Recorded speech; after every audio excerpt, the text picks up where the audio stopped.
Libro, Historia del Cristianismo. Escrito por Justo González. Capítulo 73. La empresa antillana. Procuréis con toda diligencia de animar y atraer a los naturales de dichas Indias a toda paz y quietud, que nos hayan de servir estar so nuestro señorío sujeción benignamente, principalmente que se conviertan a nuestra santa fe católica. Los Reyes Católicos. Como vimos en un capítulo anterior, las primeras tierras que Colón visitó en el Nuevo Mundo formaban parte del archipiélago antillano, y fue en la isla a la que llamó la Española, que el almirante hizo el primer intento de colonización, que fracasó. En su segundo viaje, Colón traía instrucciones más precisas de los soberanos, en el sentido de que estableciera colonias permanentes en las nuevas tierras, e hiciera todo lo posible por la evangelización de los indios. A fin de ayudarlo en este último propósito lo acompañaban, además del padre benedictino Bernardo Boyle, a quien hemos mencionado anteriormente, 3 franciscanos, un mercedario y un jerónimo. Colonización de la Española.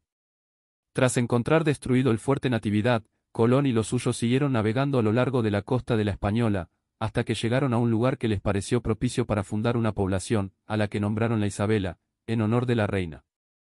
Allí celebraron misa solemne los sacerdotes el Día de Reyes de 1494, e inmediatamente se comenzó la construcción de los principales edificios. De piedra se construyeron la iglesia, el cuartel general de Colón y el almacén. Los demás edificios, para morada de los vecinos, se hicieron de madera y paja. Cuando comenzaron a escasear los alimentos, Colón envió a uno de sus lugartenientes de regreso a España, con la encomienda de que procurase provisiones. Además, mandó con él un contingente de indios que decía eran caníbales, y le sugería a los monarcas que los repartieran entre las mejores familias del reino para que aprendieran la lengua española y la fe cristiana.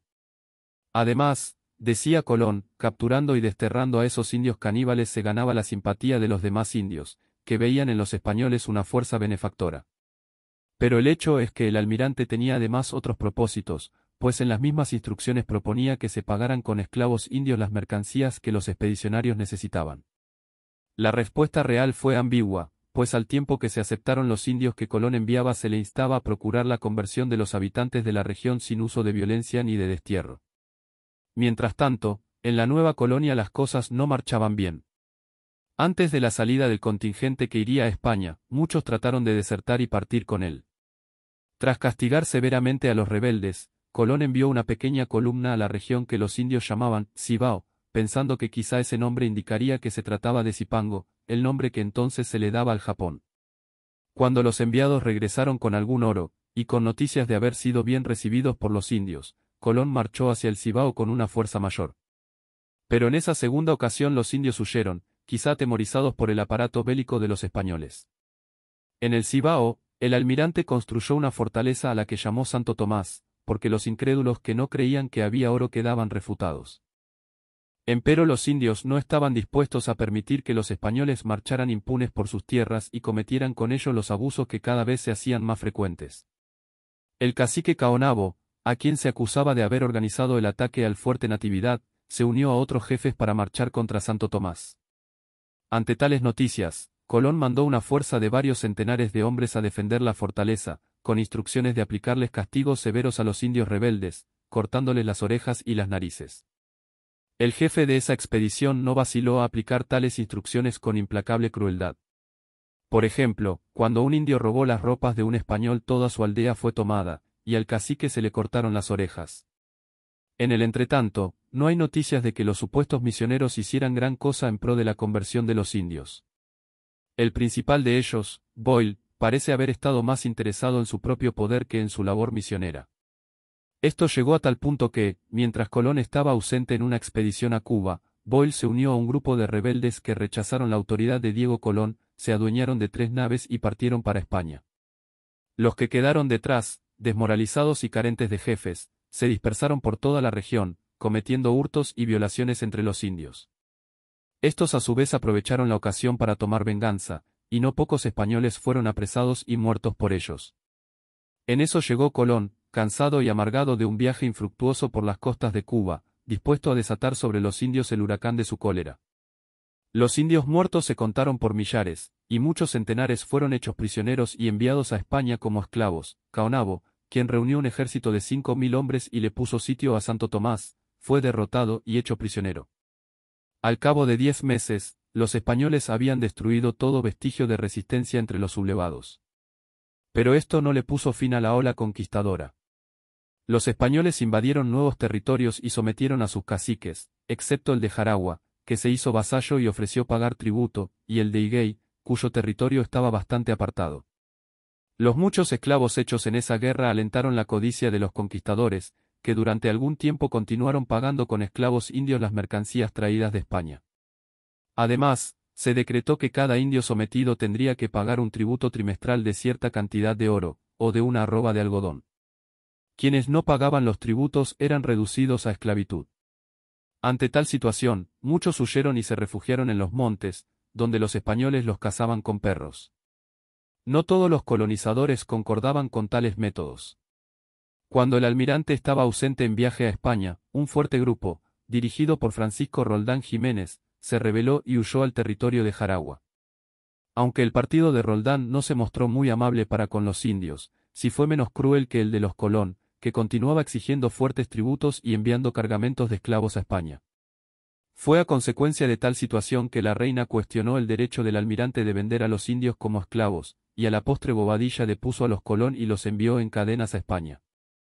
Empero Bobadilla no fue mejor gobernante para los naturales, a quienes continuó oprimiendo en beneficio de los 300 españoles con que la colonia contaba a la sazón. La escuadra de 32 buques que llevó a Nicolás de Obando a hacerse cargo de la Española llevaba también 17 franciscanos encargados de continuar la labor de evangelizar a los indios. Empero estos nuevos misioneros, como los anteriores, encontraron muy difícil su labor dadas las malas relaciones que existían entre los indios y los españoles. Al poco tiempo de llegar al país, Obando había conquistado la región del Higuey. Pero en la zona de Jaragua, la cacique Anacaona dirigió una rebelión que pronto se extendió también al Higuey, y que fue ahogada en sangre. Anacaona, hecha prisionera por los españoles, fue ahorcada. Mientras tanto, los indios sumisos eran entregados en encomienda a los españoles, con la condición de que éstos les enseñaran la fe cristiana y les pagaran salario. Pero el sistema de las encomiendas no era más que un subterfugio para la esclavitud, prohibida por la corona. Según cuenta Las Casas, los misioneros no hicieron más que tomar en sus casas algunos niños, hijos de caciques, con el propósito de enseñarles las letras y la fe y buenas costumbres. En 1503 la corona dio instrucciones a sus representantes en la Española en el sentido de que los indios debían vivir en pueblos y no diseminados por toda la comarca, y que en cada pueblo debía haber un oficial del gobierno y un capellán. Pero tales pueblos no fueron los lugares felices que los reyes esperaban, pues los indios tomados de ellos, y sometidos a trabajos forzados en las minas, a veces no podían ver a sus familias por meses.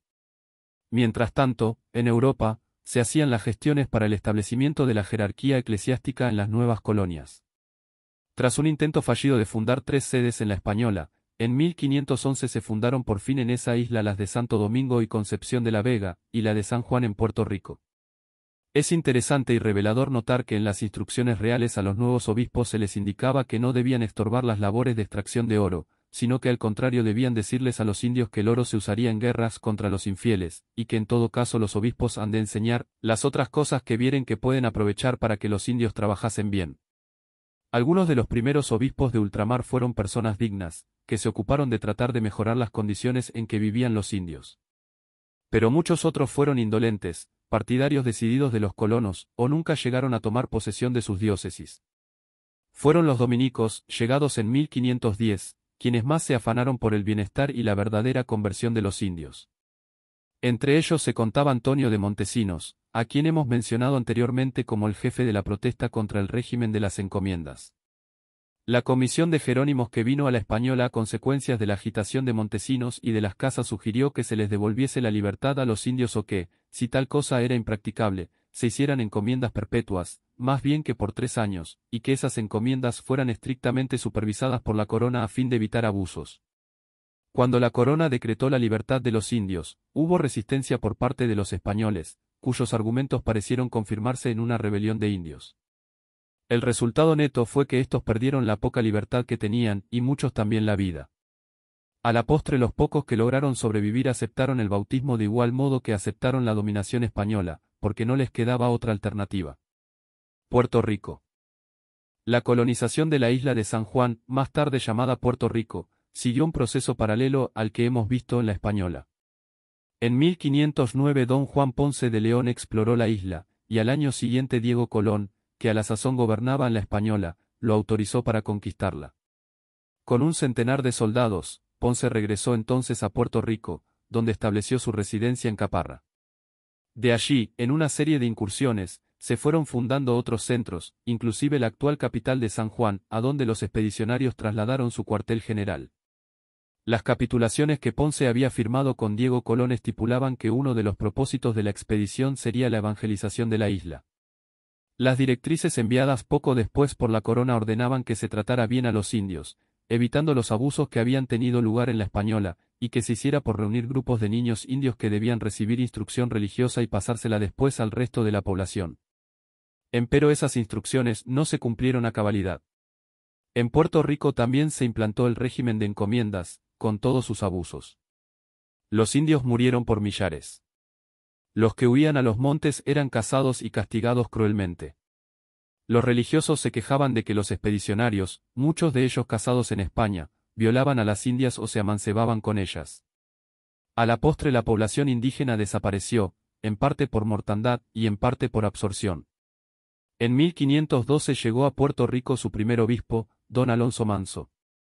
Este era un hombre culto y refinado, cuya principal contribución fue la fundación de una escuela de gramática, con el propósito de enseñar al clero y a cualesquiera otros que quisieran asistir a ella. Pero, aunque el obispo Manso es venerado en Puerto Rico por haber sido el primer prelado de la isla, el hecho es que pasó buena parte de su carrera en España. A su muerte en 1534 la sede quedó vacante, y no se nombró sucesor sino en 1542.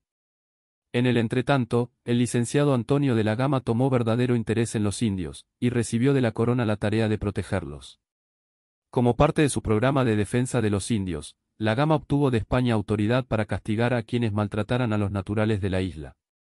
De este modo se suavizaron en algo los rigores del régimen de encomiendas y otros abusos. El nuevo obispo, Rodrigo de Bastidas, logró que se les devolviera la libertad a algunos indios. Pero todo esto no bastó para salvar a un pueblo condenado a la opresión y la desaparición. Al igual que el resto de las Antillas, Puerto Rico quedó eclipsado con los descubrimientos y conquistas de México y el Perú. Muchos marcharon a esas tierras donde el oro era más abundante. El propio Ponce de León marchó hacia la Florida, en busca de nuevas aventuras y mayores riquezas. En consecuencia, hacia fines del siglo XVI la isla estaba relativamente despoblada. En lo eclesiástico, había, además del obispo, una docena de clérigos y un convento. Con ese escaso personal era necesario ministrar a toda la isla. No fue sino algún tiempo después, cuando San Juan vino a ser un importante puerto por donde pasaba el oro enviado a España desde México y el Perú, que se construyeron las fortificaciones de San Juan y la isla comenzó a repoblarse. Cuba. La conquista de Cuba se llevó a cabo de modo más sistemático que la de la española. Puesto que Colón había sostenido que se trataba de tierra firme, la corona siempre tuvo interés por emprender la conquista, colonización y evangelización de Cuba. Tras el bojeo de Sebastián de Ocampo, que demostró que era una isla, se aprestó en la española una expedición de conquista y colonización. Diego Velázquez, con el título de almirante, desembarcó en el extremo oriental de la isla con unos 300 acompañantes. Allí fundó la ciudad de Baracoa, y recibió refuerzos procedentes de Jamaica bajo el mando de Pánfilo de Narváez. La expedición se dividió entonces en 3 columnas. 2 seguirían las costas, marchando y navegando de este a oeste, y la tercera, bajo el mando de Pánfilo de Narváez, marcharía por el centro. La única oposición seria por parte de los indios fue la que dirigió el cacique Atuey, que había llegado de la Española con noticias acerca de la crueldad y avaricia de los conquistadores. Capturado por fin y condenado a morir en la hoguera, se cuenta que Atuey se negó a recibir el bautismo, que según el sacerdote le abriría las puertas del cielo, pues si los cristianos iban al cielo él no deseaba estar en tal lugar. Aunque los indios prácticamente no opusieron resistencia, los españoles, y en particular la columna mandada por Pánfilo de Narváez, se ensañaron con ellos. La matanza de Caonao, en que los españoles destruyeron toda una aldea de indios desarmados, fue solo uno de muchísimos incidentes parecidos. Más tarde se estableció el régimen de encomiendas y el trabajo forzado en busca del escaso oro que había. El desaliento de los indios fue tal que en muchos casos hubo suicidios en masa. Otros murieron a causa de enfermedades hasta entonces desconocidas entre ellos, y traídas por los españoles. Como en el resto de las Antillas, la raza india estaba destinada a desaparecer, o a ser absorbida por los conquistadores que se juntaron con las indias, ya fuera legal, ya ilegalmente, aunque casi nunca sin antes bautizarlas, por aquello de no unirse con infieles. Cuba, en mayor grado que la española o Puerto Rico, se volvió centro de expediciones hacia tierra firme. Fue allí que se organizaron las empresas dirigidas hacia México y la Florida. En vista de que el oro era escaso, muchos colonos se trasladaron hacia esas nuevas regiones. El resultado fue que, ya en 1525, la isla estaba sumida en la pobreza. La sociedad indígena, desarticulada por la llegada de los españoles, y arrancada de sus faenas para dedicarse a la búsqueda de oro, no podía satisfacer siquiera las necesidades alimenticias de la escasa población. Pronto hubo alzamientos de indios, con las consiguientes matanzas. Las comunicaciones entre las 7 ciudades fundadas por Velázquez eran malas, y en todo caso las supuestas ciudades no pasaban de pobres caseríos. En tales circunstancias, la Iglesia demoró en establecerse debidamente, y no fue sino hacia fines del siglo XVI, con el establecimiento de un convento franciscano y otro dominico en La Habana, que la vida eclesiástica comenzó a cobrar vigor. Los esclavos negros.